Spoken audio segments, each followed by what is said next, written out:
Olá pessoal, tudo bem? A discussão no Congresso Nacional sobre a construção de uma PEC que possa permitir que parlamentares possam sustar decisões do Judiciário quando elas não forem unânimes, certamente é bastante polêmica, né?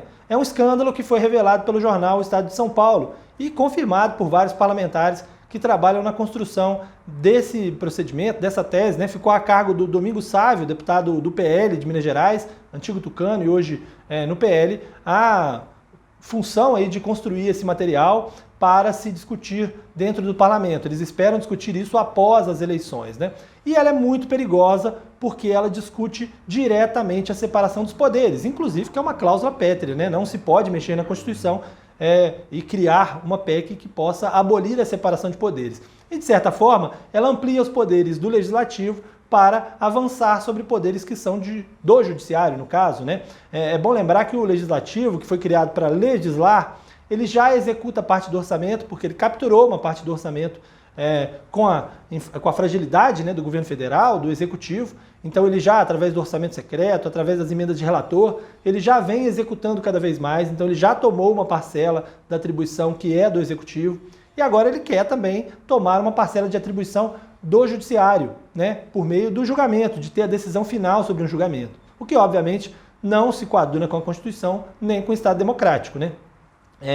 A gente pode discutir se há ativismo judicial, se o Supremo Tribunal Federal, ele, por vezes, não ultrapassa, né, suas atribuições, de fato, e não julga demais, mas a gente sempre deve lembrar que, na maioria das vezes em que o Congresso aprova uma lei e que ela é questionada no Judiciário e que o Supremo tem que se debruçar sobre ela, quem entra com essa ação são os próprios parlamentares, são as oposições, né, quem está em minoria, quem perde a votação, ou os próprios partidos políticos. Exceto no caso de conflitos federativos, né, que são os estados que entram, na maior parte das vezes, quem entra são os próprios parlamentares e os próprios políticos. Então, são eles que estão questionando que o judiciário anda decidindo demais, mas são eles que estão pedindo a posição do judiciário. O que não afasta a necessidade de uma discussão sobre ativismo do judiciário, né?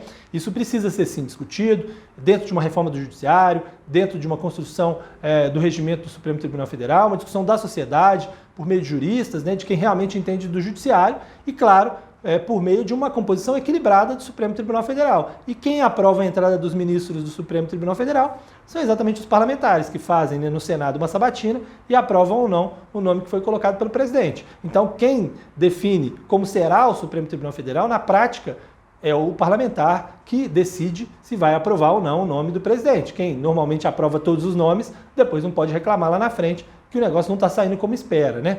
Isso é importante que se diga, né? E a Constituição diz claramente que quem dá a última palavra sobre Constituição, sobre constitucionalidade no Brasil, é o Supremo Tribunal Federal. É o Judiciário e é o Supremo Tribunal Federal. A gente pode discutir o fato de nossa Constituição ser muito analítica, muito extensa, né?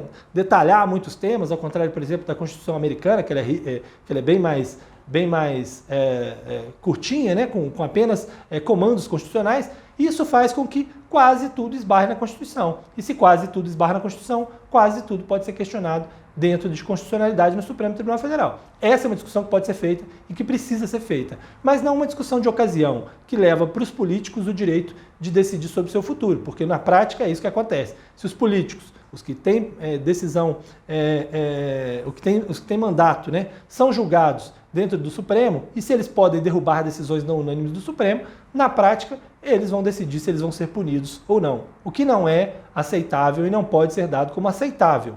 Como eu disse, independentemente da gente ter que discutir, de fato, ativismo judicial, o que é errado, como o Supremo decidir sobre processos que são de membros do próprio, que tem como vítimas membros do próprio Supremo, né? Isso deveria estar sendo discutido, ou julgado no STJ, ou julgado em outra corte, ou a criação de uma corte penal com uma corte constitucional.